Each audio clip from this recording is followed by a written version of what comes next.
Okay, let's do this thing.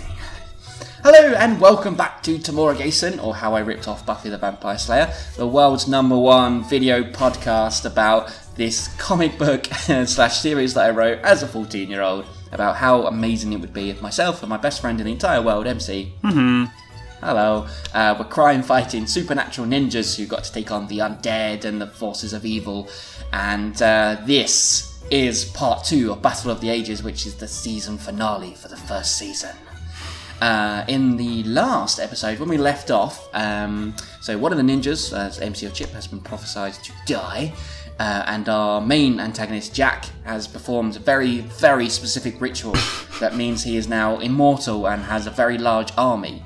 And if I remember correctly, the only way to beat him or make him not immortal is to destroy the entire army, but as he hot-dogged and grandstand at the end of the last episode, he has left one zombie, because his army is zombies and vampires, in a steel vault away from where the battle is going to be, protected by the mafia.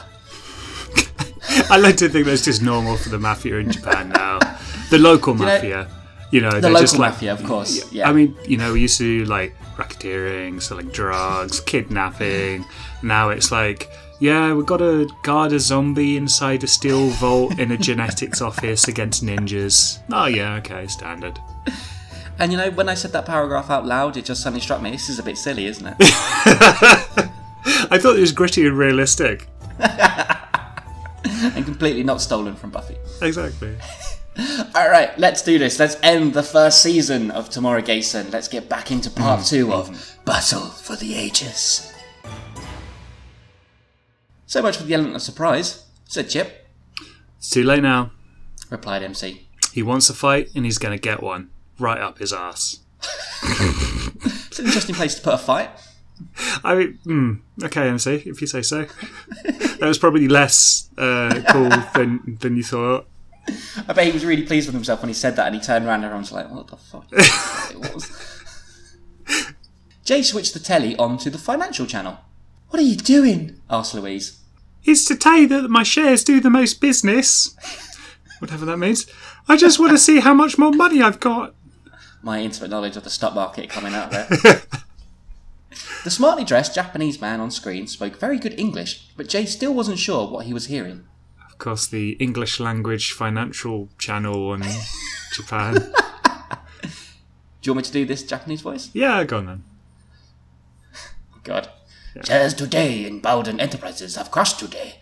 The company's own chairman, Freddie Bowden, is responsible for the cease of trading, saying he wants to devote more time to other projects. In other news, Jay switched the telly. Jay switched the telly? What, he got a new one suddenly just to replace it? Or he was flabbergasted. What is wrong? Said Shin-no-Khan.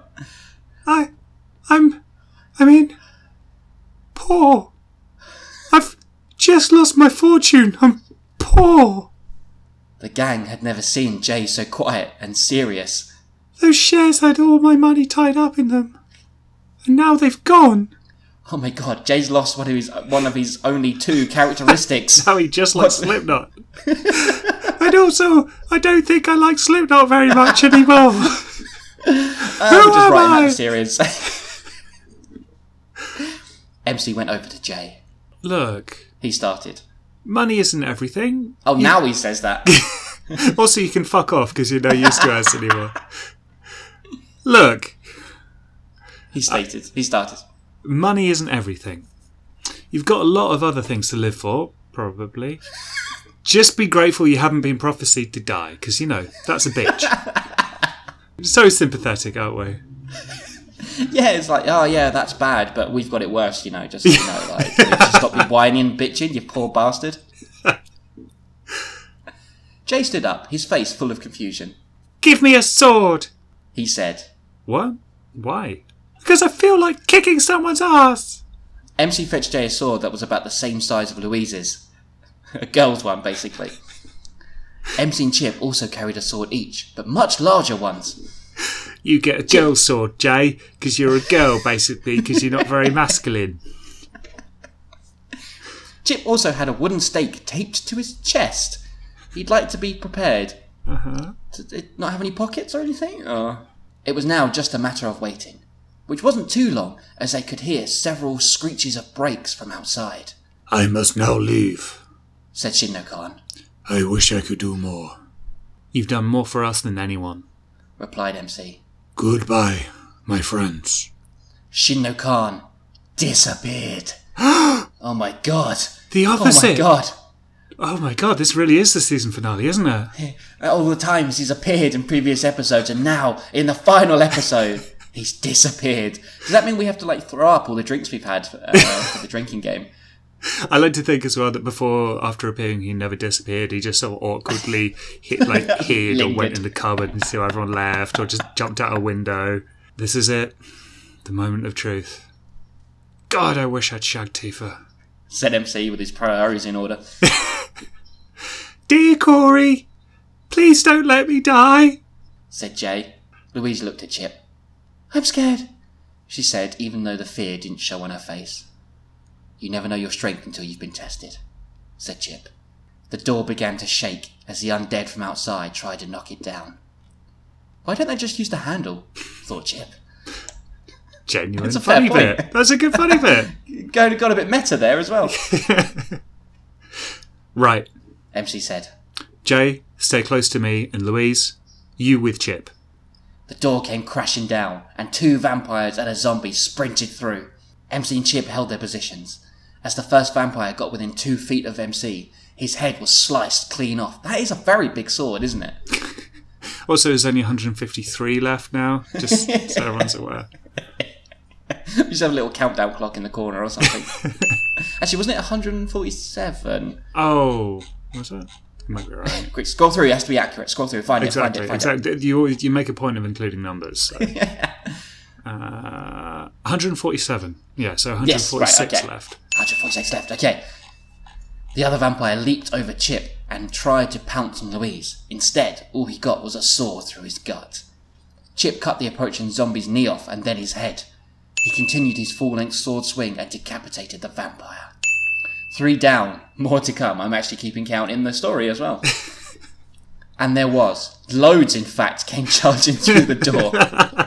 This time, some wielding swords.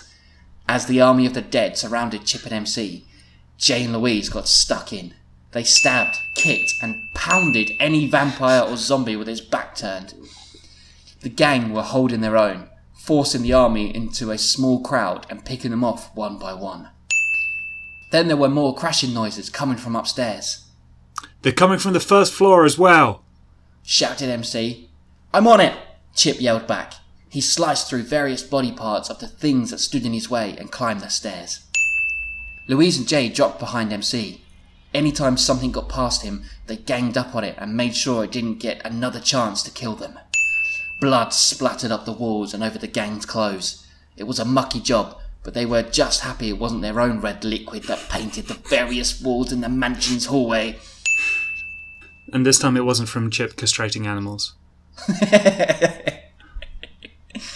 The zombie carcasses were beginning to pile up. Vamps instantly turned to dust when their heads were taken off, but dead, or more dead than usually, zombies remained a lifeless corpse. That's good. I feel like it's been a while since we've had a sentence that just completely perplexes us. At least since the last episode. Yeah. So vamps instantly turned to dust when their heads were taken off. Yeah, that makes sense. Mm-hmm. But dead, or more dead than usually... No idea. A vampire ducked under a swing of the sword by MC and dashed towards Louise and Jay. He kicked Jay in the head, forcing him away, leaving the vamp with Louise. She tried to lunge with her sword, but he was too quick. He caught her hand and hit her pretty face with the back of his hand. She went flying across the floor, hitting her head on the bottom of the stairs. Because the prettiness of her face is so relevant to the story right now. Well, he's hit it. How dare you hit a pretty face, Mr. Vampire? I mean, I knew vampires were evil, but God. Hitting a pretty woman like that, my God. If she was ugly, it would have been fine. But because ugly women have less worth than attractive ones. Because that's how women are judged. I'm going to cut out the just the sound clip of you saying that and just post it online. Because ugly women have less worth than attractive ones. Jay, now back on his feet, jumped onto the vampire's back. He wrapped his arms around the throat of the demon, but in the heat of the battle, Jay forgot that vampires don't breathe. This vampire lowered his shoulder and sent Jay flying through the glass partition which separated the kitchen from the hall. The vampire didn't have too much time to celebrate, however, as MC dusted him. Jay lay unconscious on the kitchen floor, blood pouring from the numerous wounds on his face and body. MC didn't have time to help him either, as several more members of Jack's army attacked. He hit the floor, swinging his leg around to take 4 of them off their feet in just one sweep. Louise was now running up the stairs. 2 zombies chased her, and they were quicker than she expected. One got hold of her ankle, but his hand was quickly hacked off. He moaned and fell over the balcony onto the floor below. The other zombie continued his pursuit of Louise. As she reached the top of the stairs, she looked behind and saw he was within 3 feet of her. Louise's eyes just caught a glimpse of a hand on her head. It shoved her down the stairs, taking the zombie with her. Louise felt her back crack before she rolled to the bottom and passed out. Chip jumped down from the first floor to the ground. He marched over to Louise, dusting 2 vamps and slicing a zombie in 2 on the way. He stood over Louise, making sure to move her. Like, just in case the next crack had broken or something, just shaking her. I'm just making sure your spine's okay. I'm just going to put it back into position. Obviously, Chip hasn't passed his first aid course. I also like how... I'm just thinking how this whole scene would have been described in, like, the first episode, you know, because you're describing things a lot more. It would be like a bunch of zombies and vampires and stuff came in and there was a fight. Louise got knocked out or something, and then Chip accidentally crippled her. Yeah.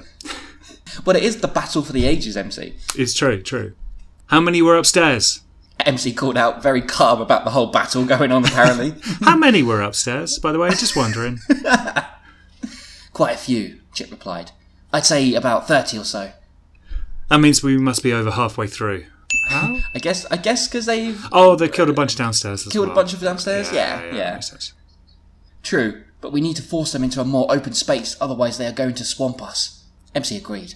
He darted into the front room and Chip followed, as did the swarming army. They leaped through the front room windows and out into the front garden. They noticed a look of surprise on the numerous vampires and zombies' faces. That turned into rage as they charged. Will this fight ever be over? Wondered MC as he duked it out with a female vampire carrying a machete. He stabbed through the arm she was carrying the weapon in. It fell to the ground. She didn't have time to feel the pain as her head was gone. Did the weapon fall or did the arm fall? It's a really elaborate way of saying he cut her arm off, right? Or did he, he stabbed her through the arm, so maybe that made her drop the weapon? Oh, I see, because I read that as her arm falling to the ground, but I see what you mean. I think you might be right. Don't know. But either way, that didn't explain it very well. Yeah. That's important. Anyway. Which has been a very constant theme within the last 10 episodes of the first season. At least you're consistent. MC could see Chip battling 3 zombies and 2 vamps, while he had 4 vampires and 2 zombies to deal with. What's the exchange rate on that? And zombies to vampires? I reckon you've got 4 vampires. I reckon that's tougher than 3 zombies. Yeah, but they are super zombies though. True. I think we're both fucked as the either way. A quick piece of maths. Quick maths. Told him that meant there was just 11 members of the army left. Actually 10. Chip just ruthlessly smashed into a zombie's head with a large rock. Was it part of MC's rock collection? But before MC could let the joy, capitalised for some reason, set in, he noticed another car pull into the mansion's driveway. Great, thought MC. More dead bastards to kill. Only he was wrong. The figure that climbed out of the car was very much alive. His sword glistened in the moonlight, and he was dressed in what could be considered a traditional ninja attire. Jack was here. He watched MC and Chip finish off their respective opponents and started to clap as Chip finished the last one off with the stake. Is that the stake that was taped to his chest? Good thing he had it. Also, we're down to 1. It's that 1 zombie in the vault that's left of the army. Must be, yeah. Well done, he mocked. Who'd have thought it? You destroyed an army of Well, I've really lost his accent now. You destroyed an army of 147. Well, 146. Did you come here to fight or to bore us to death? asked a sweaty Chip. Jack smiled and raised his sword. MC and Chip raised theirs and darted forward, very much on the attack. The battle was on. MC reached Jack first, but was cut off with a side shuffle kick. What's a side shuffle kick? It sounds like a dance move. Well, it's a kick where you shuffle to the side. Makes sense. Sure. I did karate when I was like 8, it's fine. Chip was next. His and Jack's sword connected with a loud clang, the one sword that they share apparently. The two ninjas attacked, neither wanting to be on the defensive. MC got back on his feet and joined the fight. Jack saw him coming out of the corner of his eye and quickly turned away from Chip. MC avoided a wild lunge from Jack and was once again by Chip's side. The two ninjas fanned out, causing Jack to be aware of attacks coming from both sides. The single side. Is that right? Also, like, I'm sure there'll be a plot point of this, but, like, isn't he invincible? Yes. Could he just let them attack him? But he can still feel pain, so, you know, that sucks. Yeah, but, like, if he's invincible, does it mean that he's just impervious to harm? Like, they can stab him and just it'll bounce off? No, I think it's just like he just won't die from it. He probably like heals quickly or something. Like, but I'm sure, like, a sword going through his chest is still going to hurt him. He doesn't want that. Yeah. You know, like Wolverine still gets hurt. Yeah, fair one. That's how I'm covering for the bad writing. How could I doubt your amazing plot? And you know, there's never any plot holes or mistakes or. It's watertight. Yes. MC's plan was for both him and Chip to attack at the same time. However, Chip didn't know this. He stepped forward first, lowering his sword, trying to take Jack's kneecap off. That's very precise. He blocked it, and without giving Chip a chance to react, he drew his sword up, cutting Chip from his stomach to just under his chin. He fell to the floor, trying to hold some of the blood that was now seethed through his shirt. MC watched in horror as his friend writhed on the floor in pain. His clothes were split, and crimson liquid dripped out onto the grass of the mansion's front lawn. Oh my god. Oh my god, Chip's got fucked up. He's dead, right? He's the ninja that died? Like, he's been split from his stomach to his chin. Fuck me. No, and maybe it isn't Lee that died after all. Oh my, shut up. I've already spoiled that in the previous one. Oh, look. I've got him, Jack sneered. Quiet, you. Said MC, who was trying to think fast. I like how you... Yeah, sorry, I like how you get the catchphrases in that we used to have. You know, it's that won't mean anything to anyone other than us. Yeah, exactly. Did this mean that Chip was going to die? Was it his death that was prophesied? Yep, totally. Yeah. There was no time to ponder that now. It was time to fight. Jack and MC traded blows, each countering the other's well-trained ninja skills. Finally, MC slipped his sword into Jack's gut. It went deep, but he just smiled. Oh, I guess he can't feel pain. God damn it, Jack, you've just ruined my covering for the plotting. Invincible, he gloated. MC retracted his sword and the wound instantly closed. Oh, there you go, it's all explained. It's all fine now. Is a healing factor, or whatever. Jack used MC look of amazement to gain the upper hand. He buried a kick low into MC's midsection, then swung a big right hand into his jaw. Why is MC surprised? Like, there's been this whole thing about how he's invincible, and it's like, oh, he's invincible! If only I had been told that several times before by Jack himself, and also Shinokan and Lee, and, like, the fucking postman, and just literally everyone. MC's going with my earlier predictions that he could still feel pain. So that's what it is. He's like, oh my god, the writing is terrible, and it isn't like a well thought out plot or anything. Shit! Why am I surprised at this point? MC's head hit a rock as he landed, part of his rock collection. He was dazed for a few seconds and came to, just in time to see Jack slice his left hand off. No. Oh my god, it's nicking things from Star Wars now. The pain was unbearable. MC had never seen so much blood. What about when Chip was split open in two? Was there not a lot of blood there? Or literally the million times that have been covered head and toe from blood from killing mafia dudes or zombies or vampires or... Yeah, no, it's because he's lost his left hand. That's the most blood he's ever seen. He tried to stand, but his legs were like jelly that hadn't set yet. I think just saying they were like jelly would have been enough. It would be specific, yeah. Jelly is still wobbly even when it sets. Were his legs water? They just dissolved. They melted. So this is how it ends, said Jack. Both of the good guys on the floor, begging for their lives. The lights began to dim. Still, MC refused to pass out from the hellish feeling from his left arm. Come on, Lee, he said to himself as Jack continued with his speech. It's a good point, actually. Is Lee just still sat back in the van, like he's like, doo-doo-doo, doo-doo-doo, waiting for Jay, and then I can drive away, doo-doo-doo. Maybe they just didn't tell him that Jay was going to stay after all. So, they got everything else prepared. Well, if only we had an extra ninja to help us. Nah, just leave him out the back. Speaking of Lee, Lee put the key into the ignition, but it didn't seem to fit. Why did that always happen? You need to get away quickly, and yet it just won't go in. This isn't a thing that happens normally, is it? I don't think so. Maybe he's put the key in the wrong way round, like he's trying to put it in sort of fob first. He hasn't actually passed his driving test, so he doesn't actually know how to drive. Doesn't know what car is. He's just sat there going, "Go, car, go, go!" It had been a while since Lee thought about something so trivial. His mind had been clouded over the past few months, but doing this now, he felt clearer. It would still be some time before he could completely redeem himself, but at least he was on the right path. Being the right path to redeem himself, to just drive away from the evil guy who you helped, who's trying to destroy the world, who's killing the people that you're trying to redeem yourself to. Yeah, brilliant. But crucially, like, Lee's sort of redemption kind of started when he was like, you know what, I don't want to kill a bunch of kids. I just want to kill MC and Chip and Shinno Khan again. But he did have a moral compass in a way. That's true. Sort of. Again, defending my writing. Yeah. He finally drove away, and with time to spare. What time to spare? They're attacking. They're all dead, and Jack's killing MC and Chip. He means on the parking. There was like another 5 minutes till the parking ticket expired. Lee's thoughts turned to the battle between MC, Chip, and Jack.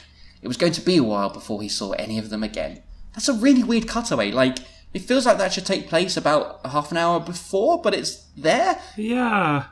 It's really weird. It's like I suddenly remember, it's like, oh yeah, Lee was meant to be there, wasn't he? Yeah, he's just dithering in the van, it's fine. That's probably what happened. Jack was still talking, and MC was still in pain. A lot of pain. Whilst trying to halt the bleeding, MC also had one eye on the horizon of Tokyo. The city's tall buildings and bright lights could be seen quite clearly at night, despite the distance between the mansion and Tokyo. It wasn't even at night. Could be seen quite clearly a night. Brilliant sentence again. Jack finally concluded. And now I will stop the history of the Ku Claw. MC had to stall him. What about the ninjas that will be chosen after us? They will stop you. Brilliantly delivered after, you really felt like your hand had been cut off there and you were trying to stop the end of the world and... MC's very stoic. I'd like to see them try. After all, I am invincible. Jack was cut off by a loud explosion. A huge fire erupted from the Tokyo skyline. One of the buildings had exploded and was falling apart. Jack felt a twinge in his stomach that turned into fiery pain. He looked down and saw half of his guts were hanging out. The genetics office, Jack said to himself. If only I hadn't told them every single detail of my plan. They wouldn't have had time to go to the genetics office and finally fucking blow it up as well. They could have done that at the start and saved themselves a lot of trouble. The American turned around and could do nothing about MC piercing his throat with his sword. Jack fell to the floor. He wasn't moving, and he didn't get back up. MC breathed a sigh of relief. It was over. The one remaining zombie had been blown to bits, and that in turn made Jack killable again. What I do wonder, though, is, like, after the zombie died and Jack was vulnerable, half his guts were hanging out. So that means, like, the wound that he got earlier was still there? Yeah, so his injuries are backdated. Yeah, or, like, is it just that it was there the whole time, but he was just... instantly heal up? Was that a thing? Yeah, he did, didn't he? So, any injuries that have occurred while you're... So it's like, that's interesting actually, because that makes like, there's rules to the invincibility. So like, you can go out and jump in front of traffic because as soon as the invincibility was gone, you just like, your body would suddenly fall flat, I guess. I guess. Yeah, it's good that you spent so much time thinking through this. I definitely did that. You're making sure it makes sense, you know, there's a consistent logic there. And Now all MC had to do was help his friend. He looked over to where Chip should have been, but he wasn't there. In fact, MC couldn't see him anywhere. The faint sound of a siren's heading towards the mansion was the last thing thought about as, exhausted, he collapsed. Oh my god. And there ends Tomorrigassen Season 1. Wow, Chip. Wow, what did you think of Battle of the Ages and Season 1 as a whole? It's, you know, there's a lot of growth in the series when it starts off being a thing that you're doing for the lols, and then ends with this amazing tour de force of writing and originality, logic, and beautifully constructed sentences, and feminism. Oh yeah, that's a thread. I mean, I was very influenced by Buffy, so of course feminism is going to be a thing. I like how you learned nothing from the feminism adjustment. Yeah, fight vampires, even though she's a girl. Wow. That's why she's a feminist icon, because she hits things. But her sword wasn't pink. I don't understand. Also, it was bigger than the one that the man was using. It doesn't make any sense. But I guess there was a point where I must have really enjoyed writing this though, because like the first episode is 2 pages long, a page and a half, in fact, I think, and then we end with this like 13-page epic battle for the ages here, and setting up things for season 2 in a way as well. Like, you know, like Jack's dead and MC's passing out, Chip's just disappeared, and some things left wide open as well. Like Lee has still fucked off. He hasn't helped in the slightest. He's just gone. Even though he was meant to save Jay, Jay's decided he's going to fight because he's poor now. And Lee's just been like, Dumpty-dum, well, time for me to go. I've worked out how to put a key in the ignition. He was just sitting in the van for like half an hour while they were killing 147 vampires and 146, sorry, vampires and zombies. He's just there, watching, I guess. And in a way, it was a bit of a risk, their plan, because they've blown up the genetics office to kill that last zombie. But like, you know, they must have. How would they have intimate knowledge of how to demolish a building and kill a single zombie in a steel vault? It could have been on any floor. Like the vault could have been impenetrable by that. You know, like it's a big risk. I think it's covered in your basic ninja training. To be honest, like they seem to learn a lot from that. So and gain supernatural powers. Apparently. Exactly. They were trained for a year after all. Yeah, exactly. Whole year. That was the last episode of the first season. And I think everyone's going to be really pleased to know there is a second season. Thank God. We've been renewed. Our ratings are high enough that we've been given a second season. But we are going to take a little bit of a break before we get into season 2. We're going to start a brand new series, which is going to run in the meantime. Kind of like, you know, the series you show in the summer in between the main shows, you know, just to keep the viewers entertained. We'll have a new thing coming. Do we want to say anything about that just yet, or should we leave it as a surprise? Let's leave it as a surprise. Let's not do a Jack and give away all our plans. I guess after that, you know, everyone's going to be a bit tired after that final battle, and is MC dead? Is Chip dead? What's happened? We need to give it time for, you know, the anticipation to build. All the Tomorrigassen forums and wikis out there will be speculating, coming up with theories.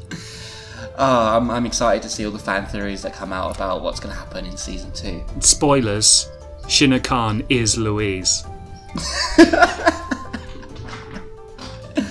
I suddenly may have remembered something that happens in season 2, and I think that's not too far.